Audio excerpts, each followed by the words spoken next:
하나님 말씀 같이 보겠습니다. 구약성경 느헤미야 6장 9절, 구약성경 734페이지,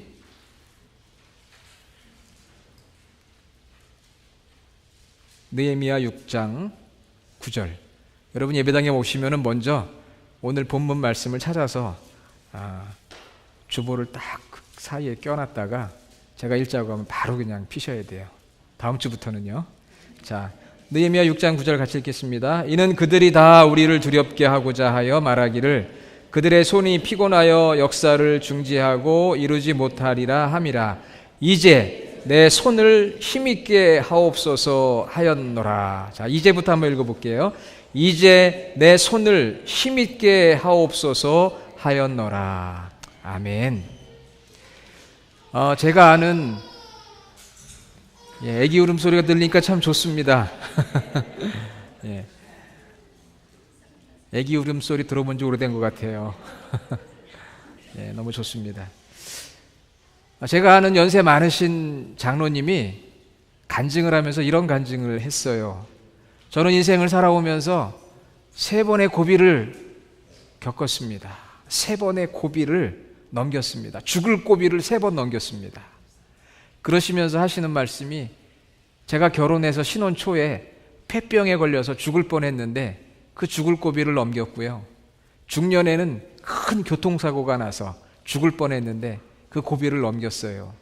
그리고 말년에는 또 간경화가 되어서 죽을 고비를 넘겼습니다. 3번의 죽을 고비를 넘겼다고 그렇게 간증하면서 이렇게 살아난 것이 하나님의 은혜입니다. 그런 간증을 했어요. 여러분, 오늘 설교 제목이 새 고비를 넘어라 그랬는데, 이 고비라고 하는 말은 critical moment 혹은 critical crisis, 아주 중요한 순간, 위험한 순간, 그것을 말하는 거예요. 어려운 순간들이 많이 있지만 진짜 어려운 그 순간을 우리가 고비라고 이야기하는데, 이 고비는 어떤 차이가 있느냐 하면은요, 생생해요. 다른 어려운 거는 다 잊어버리는데 이 고비가 되는 이 아주 중요한 순간은 잊어버리질 않습니다. 너무 생생하고요. 그리고 그 얘기만 나오면은 할 얘기가 너무 많아요. 네, 할 얘기가 너무 많습니다. 그게 고비예요, 고비. 다른 어려운 것도 많지만 고비라고 하는 이 크리티컬 모먼트라고 하는 것은 그냥 너무 생생하고 그 얘기만 나오면은 그냥 할 얘기가 계속 있는 거예요. 여러분도 그런 거 있습니까? 지금까지 살아오시면서 많은 고비를 넘기고 이 자리까지 오신 줄 알아요. 이민생활 하면서 어려움도 있었을 거고요. 질병의 고통, 사고의 어려움들, 경제적인, 재정적인 많은 어려움들, 정말 심지어는 죽을 고비를 넘기고 여기까지 오셨을는지도 모릅니다. 오늘 느헤미야 말씀 같이 읽었는데요. 지난 한 주간 동안 우리가 성경 일독 에스라, 느헤미야를 읽었어야 돼요. 혹시 못 읽으신 분은 또 다음 기회에 읽으시기를 바라는데요. 70년 동안 이스라엘 백성들이 바벨론의 포로로 잡혀갔었어요. 그랬다가 하나님의 은혜로 다시 이스라엘로 돌아오게 됩니다. 3번에 걸쳐서 돌아오게 되는데, 첫 번째하고 3번째 리턴할 때, 귀환할 때 어떤 일이 있었느냐 하면은, 첫 번째에는 예루살렘 성전, 템플, 그것을 재건했어요. 파괴된 예루살렘 성전을 재건했고요. 그 다음에 3번째 돌아왔을 때는 그 예루살렘 시를 둘러싸고 있는 월, 성벽을 재건을 했습니다. 그 이야기가 에스라와 느헤미야에 나와요. 그런데 오늘은 우리가 읽었던 이 느헤미야 6장 9절의 배경은 성벽, 월, 성벽을 재건하는 내용이 그 본문의 배경이에요. 주전 586년에 이스라엘이 바벨론의 공격을 받고 포위되고 또 불태워지고 함락됐어요. 이 예루살렘 성이 140년 동안 방치되어 있었습니다. 너무나 안타까운 거죠. 성이 방치가 되니까 이방 민족들이 침입을 하고 그 예루살렘에 살려고 하는 사람들이 별로 없었어요. 그런데 느헤미야가 이스라엘 백성들과 함께 귀환을 해서 이 성벽을 재건을 하기 시작을 합니다. 자, 성벽을 재건하는데 3번의 고비가 있었어요. 중요한 위기가 있었습니다. 여러분이 고비라고 하는 것은요, 이 중요한 순간, 위험한 순간은 우리 일생에 걸쳐서 장기적으로, 롱텀으로 장기적으로 찾아오기도 해요. 순차적으로 젊을 때, 또 중년의 때에, 노년의 때에 이렇게 고비들이 찾아오기도 합니다. 그러나 이 고비는 또한 아주 짧은 시간에 인텐시브, 집중적으로 어려움이 찾아올 때도 있어요. 그래서 어떤 일을 해결하고 또 완성하려고 할 때 계속 고비를 만나는 거예요. 어려운 순간들을 만나는 거예요. 오늘 여기에 나와 있는 예루살렘 성벽을 재건하는 것은 긴 시간이 걸린 게 아니고요. 52일 동안 있었던 일이에요. 2달이 채 되지 않습니다. 그 2달이 채 되지 않는 52일 사이에 위험한 순간이 3번이 있었어요. 3 고비를 넘기는 느헤미야 이야기가 나옵니다. 자, 그러면은 그 3번의 고비가 무엇이었을까? 아마 여러분들도 지금까지 인생을 살아오면서 긴 인생의 시간 동안에 정말 죽을 고비를 넘긴 적이 3번이 아니라 4번일 수도 있을 거예요. 어떤 분은 뭐 1번일 수도 있고, 또 어떤 경우는 어떤 일을 하는데 집중적으로 위험한 순간 고비를 맞이할 때도 있을 것입니다. 오늘 이 느헤미야의 말씀을 통해서 3번의 고비가 무엇이었을까? 이것은 우리가 다 겪는 이야기입니다. 그리고 하나님은 이 느헤미야를 통해서 어떻게 이 고비를 넘길 수 있었을까? 우리 삶과 신앙에 적용이 되기를 저는 원합니다. 자, 첫 번째 고비는요, 느헤미야가 성벽을 재건하는 데 맞은 첫 번째 고비는 외부의 방해예요. 외부의 방해. 느헤미야 4장에 나옵니다. 이스라엘 백성들이 귀환을 해서 성벽을 재건하려고 하는데 성벽 재건을 방해하는 사람들이 있어요. 누구냐? 산발랏과 도비아라고 하는 2 사람이 있었어요. 이 2 사람은 예루살렘의 이스라엘 백성들이 귀환하기 전에 그 땅을 지배하고 영향력을 행사하던 이방 사람들이에요. 그런데 느헤미야와 이스라엘 사람들이 들어온다고 하니까 우리의 영향력을 빼앗길 것 같아요. 그래가지고 이 성벽 재건을 방해를 합니다. 그 중에 도비아는 어떻게 방해를 하느냐? 자, 느헤미야 4장 3절 다 같이 한번 우리 스크린을 보고 읽어보겠습니다. 암몬 사람 도비아는 곁에 있다가 이르되 그들이 건축하는 돌 성벽은 여우가 올라가도 곧 무너지리라. 그 맨 셋째 줄에 보면은 여우가 올라가도 곧 무너지리라 그랬어요. 성벽을 지금 열심히 재건하고 있는데 이 도비아라는 사람이 뭐라고 이야기하느냐면, 야, 저 성벽은 형편없어. 저기 여우가 올라가도 무너지겠다. 그러면서 조롱하는 거예요. 비웃는 거예요. 그리고 또 산발랏은 내 영향력을 빼앗길까봐 분노하는 것입니다. 여러분, 우리가 교회에 일을 할 때도 그렇고요. 개인적인 일 혹은 직장이나 비즈니스를 할 때 내가 하고자 하는 일에 대해서 아웃사이드 외부에서 굉장히 부정적으로 평가할 때가 있어요. 뭐 예를 들면, 야, 벤추라에서 교회가 돼? 뭐 이런 소리도 있잖아요. 왜? 그렇죠? 또 우리가 비즈니스를 할 때 보면 경쟁 상대들이 막 분노하기도 합니다. 조롱하고 비웃기도 해요. 여우가 올라가도 무너진다. 여러분, 여우가 올라간다고 성벽이 무너지겠어요? 그런데 이렇게 비난을 하는 거예요. 형편없다, 약하다, 소용없다, 그거 만들어봐야 아무 소용없다. 그렇게 회방하고 위협하고 조롱합니다. 우리가 우리 인생 가운데 고비가 찾아오는데요, 이렇게 환경의 어려움, 주변에서 많은 사람들이 위협하고 박해하고 우리가 하고자 하는 목표에 대해서 평가절하, 과소평가할 때가 있습니다. 이게 첫 번째 고비예요. 어떤 단기적인 일에서도 마찬가지입니다. 우리가 무슨 일을 좀 집중적으로 하려고 하는데, 야, 네가 그 일 할 수 있을 것 같아? 네가 나이가 얼마인데 그걸 하냐? 할 수 없어. 그렇게 자꾸 조롱을 하는 거예요. 그때 이 느헤미야가 어떻게 이 고비를 넘었느냐? 하나님이 지혜를 주셨는데요, 성벽을 재건하는 일을 계속했습니다. 그리고 한 가지 더, 이방 사람들이 혹시라도 물리적인 공격을 해오면 내가 대적해야 되겠다. 그래가지고 이스라엘 백성들이 무장을 해요. 무장을 하고 일을 하는 거예요. 그냥 일해도 힘든데 무장을 합니다. 힘들지요. 그렇지만 적극적으로 내가 하는 일에 최선을 다하면서 마음적으로나 영적으로 무장을 하는 거예요. 다시 한 번만 그래봐라. 내가 너희들이 그렇게 이야기한다고 흔들릴 것 같아? 내가 포기할 것 같아? 보란듯이 내가 이 목적을 이룰 거야. 그러면서 더 열심히 하는 거예요. 여러분, 열심히 하시기 바랍니다. 누가 뭐라고 조롱해도 열심히 하세요. 포기하지 마세요. 마음을 굳게 하세요. 영적으로 무장하는 거예요. 우리가 무엇으로 무장하겠어요? 영적으로 무장하는 거예요. 사단이 그런 공격을 합니다. 저기 여우가 올라가도 무너져. 그렇게 이야기하는 거예요. 맡겨진 일에 최선을 다하는 거예요. 그리고 내가 마음적으로 영적으로 무장을 하는 거예요. 그래서 다시 어떤 공격이 와도 나 거기에 신경 쓰지 않는다. 얼마나 멋있어요, 느헤미야가. 하나님이 그런 지혜를 주신 거예요. 자, 두 번째 고비는 내부의 갈등입니다. 외부에서 이렇게 조롱하고 핍박하고 박해하는 것보다 더 무서운 것은 사실 내부의 도전이에요. 외부의 상황보다, 외부의 공격보다 더 무서운 게 내부의 갈등입니다. 내부의 적이 더 무서워요. 기업 컨설팅하는 전문가들의 말을 종합해 보면 불변의 진리, 변하지 않는 하나의 진리가 있는데, 어떤 조직이든 모든 문제의 근원은 어디에 있다? 내부에 있다. 외부에서 뭐라고 하는 것보다 중요한 것은 내부에서 일어나는 문제 때문에 그 공동체가 어려움을 겪는 거예요. 자, 성벽을 재건하는데 산발락과 도비아 등 이방 사람들의 방해와 해방보다 더 무서웠던 것은 성벽을 재건하는 이스라엘 백성들 사이에 사랑과 긍휼이 없어지고 서로 경제적으로 정치적으로 착취하고 힘들게 하는 거였어요. 어려운 사람들이 조금 형편 좋은 사람에게 경제적인 빚을 지게 되는데 이자가 너무 센 거예요. 그래가지고 그것 때문에 불평을 하게 됩니다.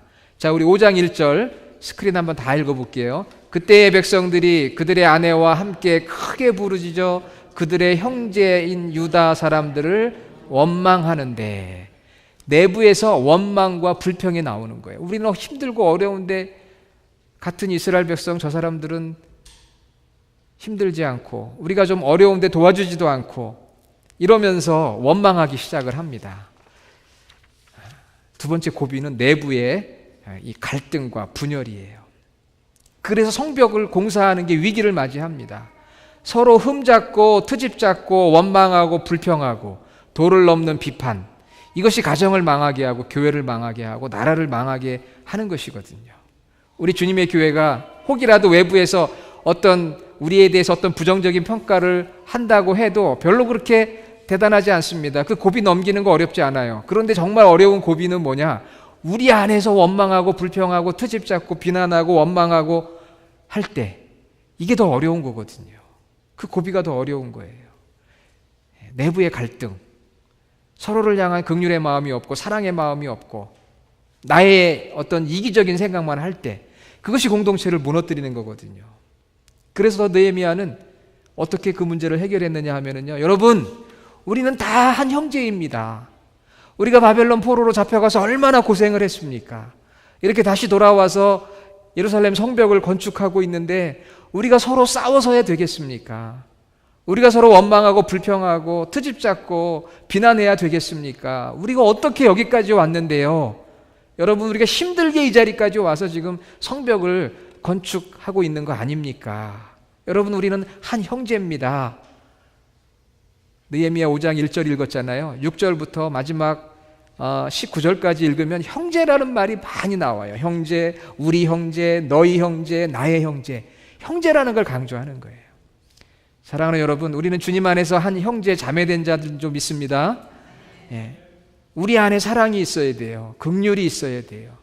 외부의 공격보다 더 무서운 것은 우리 내부에서 있는 불평과 원망, 비판, 트집잡고 흠잡는 것, 서로를 향한 사랑과 긍휼의 마음이 사라지는 것, 이것이 더 큰 문제인 거예요. 그래서 예수님도 십자가에 달리시기 전에 마지막 만찬을 하시면서 제자들에게 강력하게 부탁한 게 있어요. 우리 하나님을 사랑하고 이웃을 사랑하는 것이 우리 기독교의 요약이라고 했는데 예수님께서 새 계명을 주십니다. 요한복음 13장 34절 한번 같이 읽어보겠습니다. 새 계명을 너희에게 주노니 서로 사랑하라. 내가 너희를 사랑한 것 같이 너희도 서로 사랑하라. 예, 하나님 사랑, 이웃 사랑, 그리고 새 계명은 무슨 사랑이에요? 서로 사랑. 따라해 봅시다. 서로 사랑. 이 서로 사랑은 믿는 사람들끼리 사랑하라는 거예요.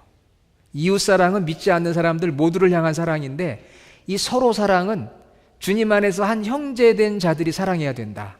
서로 사랑하라. 서로 사랑해야만 예수님께서 십자가에 죽으시고 육체적으로 제자들을 떠날 때 그 모든 위협과 박해를 이길 수 있는 힘이 사랑이거든요. 초대교회의 어려운 박해 속에서도 초대교회가 이길 수 있었던 가장 중요한 비결은 서로 사랑한 거예요. 사랑하는 거예요. 원망하고 불평하고 남 탓하고 그렇게 하는 게 아니라 서로 간에 이해하고 상대방 입장이 되어보고 나만 주장하는 것이 아니라 귀를 기울여서 그 사람의 어려움은 무엇인지 들어보는, 공감하고 경청하는 그 사랑, 이것이 공동체를 지키는 것이고요. 이게 없으면 공동체는 무너집니다. 한국에서 몇천 명 교회를 목회하는 제 친구가 있어요. 그 친구가 미국을 방문해서 이렇게 얘기하는 가운데 이런 이야기를 하더라고요. 교인들이 많아가지고 하루에 한 4번 주일 설교를 한대요. 그 제가 부러운 마음보다는 참 힘들겠다. 나는 한 번만 하면 되는데. 그런데 제가 설교 한국에 가서 초청받아서 한 3번 해봤거든요, 주일날. 근데 힘이 안 들더라고요. 힘 들 줄 알았거든요. 신이 막 나는 거예요. 막 사람들이 수천 명 있고 막 그냥, 그러니까 3번을 설교해야 되고 더 하고 싶은 거예요. 그렇게 되더라고요. 자, 그런데 이 친구가 이런 얘기를 하는 거예요. 그날 설교를 4번을 하고 이제 그 사모님하고 집에를 돌아왔대요. 그런데 사모님이 먼저 그냥 소파에 그냥 가서 그냥 확 누워버리더래요. 그래서 목사님이 화가 나가, 여보, 나도 힘든데 오늘 설교 4번씩이나 하고 지금 집에 들어왔니? 당신 혼자 소파에 누워버리면 어떡해? 내가 앉을 자리를 마련해줘야지. 그때 그 사모님이 그러더래요. 여보, 똑같은 설교 4번 들어봐. 내가 얼마나 피곤한지 알아?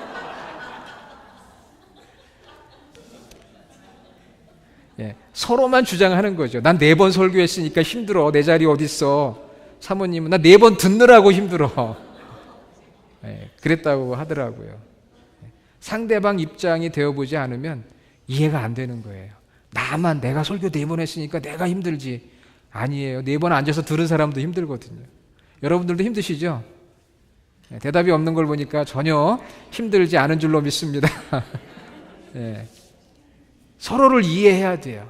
내부의 갈등이 문제인 거예요. 그 고비를 넘겨야 돼요. 우리 주님의 교회도 앞으로 교회가 이렇게 성장하고 부흥해 가는 과정에 내부적으로 어려운 일들이 있을 수 있거든요. 그게 고비예요, 고비. 그 고비를 잘 넘어서야 그 교회가 건강하고 견고하게 설 수가 있는 줄로 믿습니다. 자, 마지막 3번째 고비는요, 제일 힘든 거예요. 이것은 나 개인에 대한 인격 모독. 제일 무서워요. 모함하고 뒤집어 씌우기. 외부에서 박해를 해도요, 또 내부에 여러 사람들이 분열하고 갈등이 있어도요, 같이 고비를 넘기는 거거든요, 같이.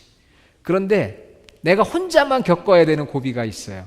나에 대해서 모함하고 중상하고 인격적으로 모독하는 일. 그거는 참 견디기가 어렵습니다.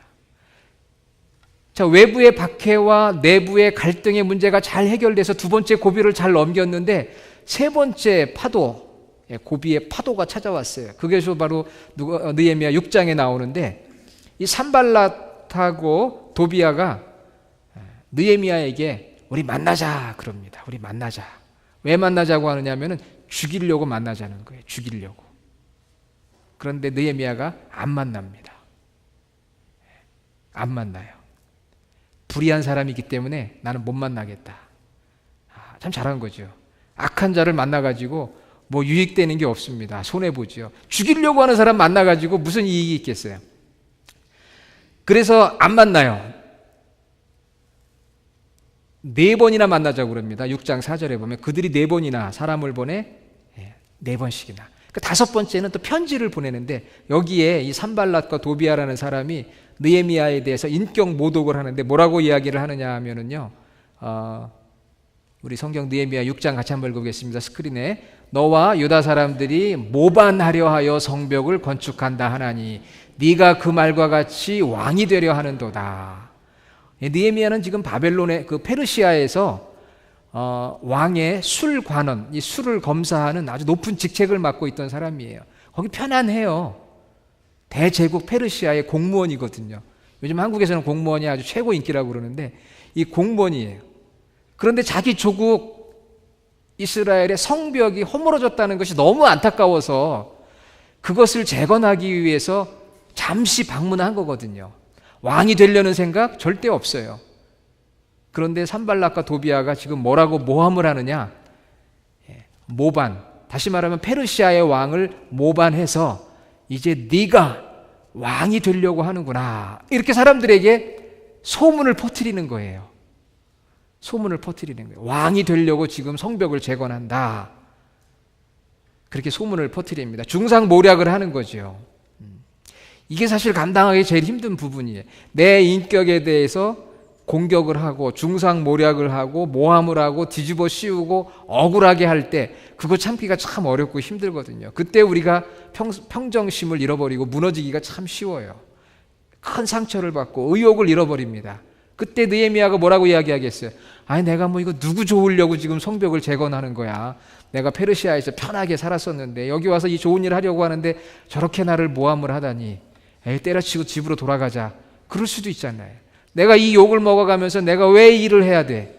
그렇지만 하나님께서 주신 사명이기 때문에 중상모략이 있었지만 끝까지 최선을 다해서 성벽을 재건해서 52일 만에 성벽을 완성하게 됩니다. 그래서 6장 15절에 보면 성벽 역사가 52일 만에 끝나게 되었다. 그렇게 성경은 말씀하고 있어요.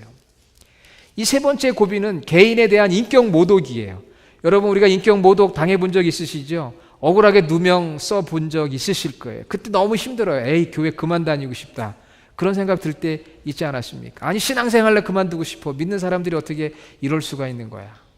저도 사역을 하다 보면은요 억울한 일을 당할 때가 있거든요. 그럴 땐 때려치고 싶은 마음이 들 때가 있어요. 내가 이러려고 목사가 됐나? 예, 뭐 그런 거 있잖아요. 내가 이러려고 내가 이렇게 했나? 뭐 그런 생각이 들 때가 있는 거죠. 그렇지만 이 느헤미야는요 하나님께서 함께 하시는 사람이었어요. 그래서 타협하지 않고 낙심하지 않습니다. 참 본받아야 돼요. 낙심이 잘 되는데 타협하지 않고 일단 낙심하지 않고 담대하게 내게 주어진 성벽 재건에 최선을 다하리라. 누가 뭐라고 해도 최선을 다하리라. 그리고는요 적극적인 해명을 합니다.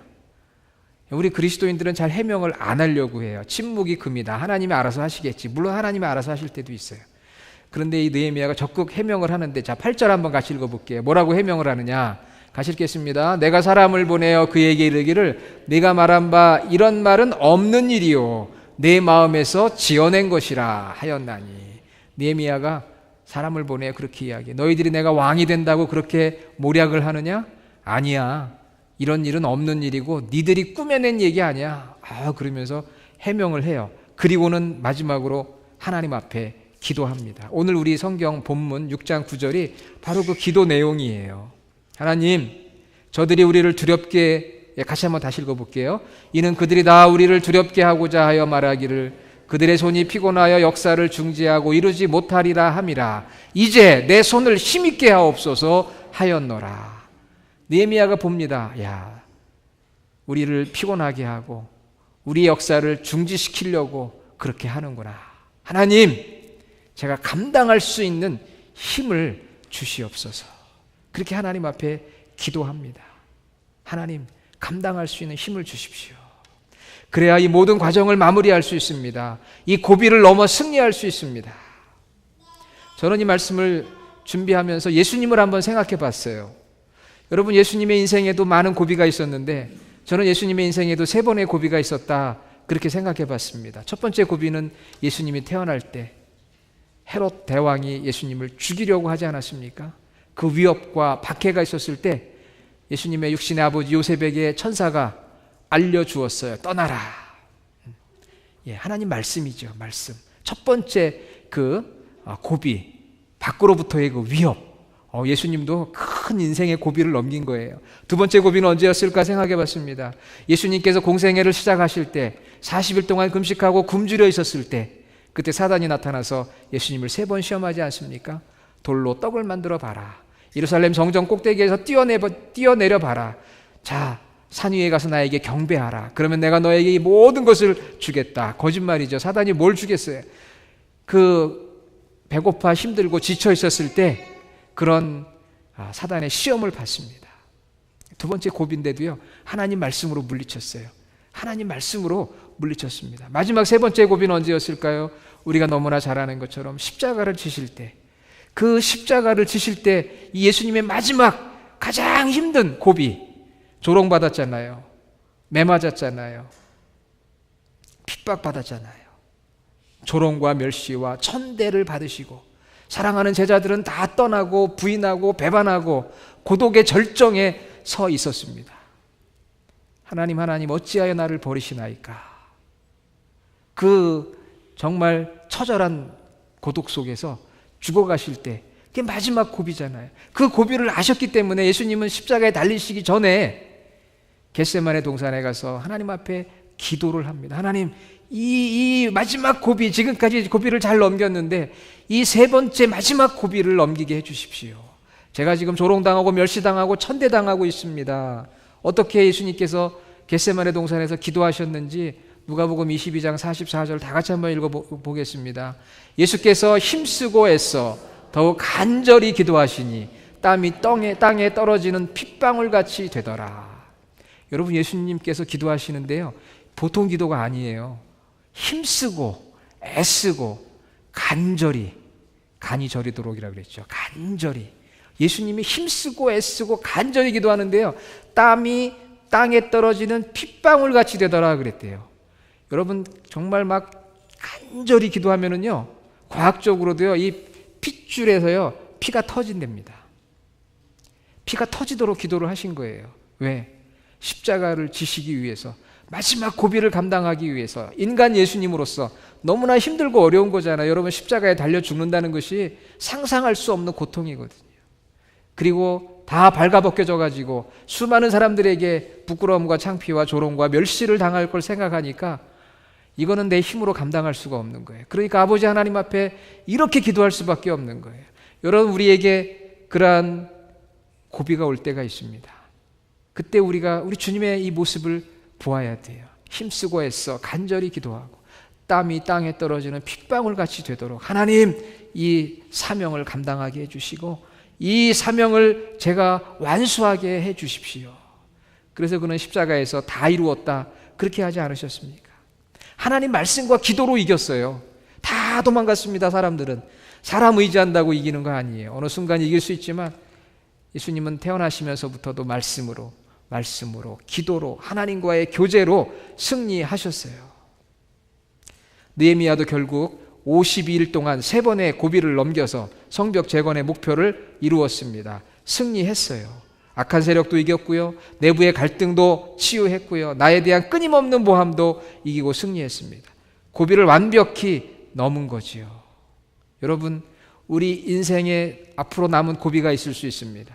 또 어떤 일로 인해서 우리가 어려운 고비를 맞이할 수가 있습니다. 그때에 우리도 우리에게 주어진 일에 최선을 다하고 영적으로 무장하고 또 서로 성도 안에서 사랑하고, 그리고 악한 자들과 타협하지 말고 담대하게 나의 사명을 감당하고 또 해명할 일은 해명하고, 그리고 하나님을 전적으로 의지하는 이 느헤미야처럼, 우리 주님처럼 그 모습이 우리의 모습이 되어지기를 간절히 원합니다.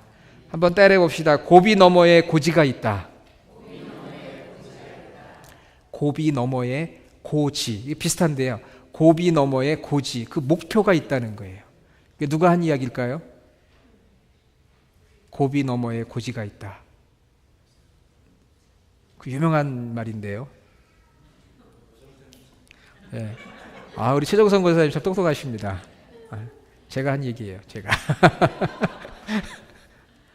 제가 말씀을 준비하면서 고비 너머에 고지가 있다, 그런 영감을 받았어요. 그래서 제가 이 말씀을 딱 멋있게 써놓은 다음에 한번 인터넷을 찾아봤어요. 누가 혹시 이 말을 한 사람이 있나.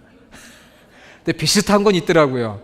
근데 정확하게 고비 너머에 고지가 있다, 이 말은 없더라고요. 물론 딴 어떤 누가 했을 수도 있어요. 그런데 고비 너머에 고지가 있다. 고비를 넘어가면 바로 우리가 이제 그 목표에 도달한다 이거예요. 승리에 도달한다. 어떻게 보면 우리가 원하는 것들을 이루는 성공에 도달한다. 우리 주님의 교회도 고비가 있습니다. 그 고비를 넘어야 정말 주님이 기뻐하시는 건강한 이 시대에 많은 사람들에게 생수를 제공할 수 있는 영적인 공동체가 되는 줄로 믿습니다. 여러분의 가정도 그렇고 여러분의 직장과 비즈니스, 여러분의 인생도 마찬가지예요. 고비를 넘어야 돼요. 내 힘으로 감당할 수 없습니다. 하나님과 깊은 만남의 교제, 말씀과 기도로 하나님의 도우심을 입어서 우리 인생에 다가오는 모든 파도와 같은 어려운 순간 고비를 넘고 고지를 정복하는 우리 모든 성도가 되시기를 주의 이름으로 축원합니다. 아멘.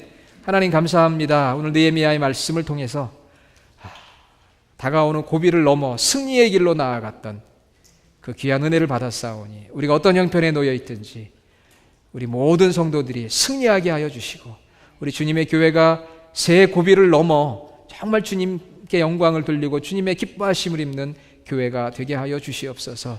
우리 사랑하는 성도들의 관계와 직장과 비즈니스, 가정에 어려운 일들이 있습니까?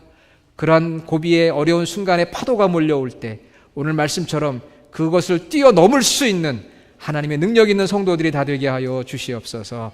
예수님의 이름으로 기도드립니다. 아멘.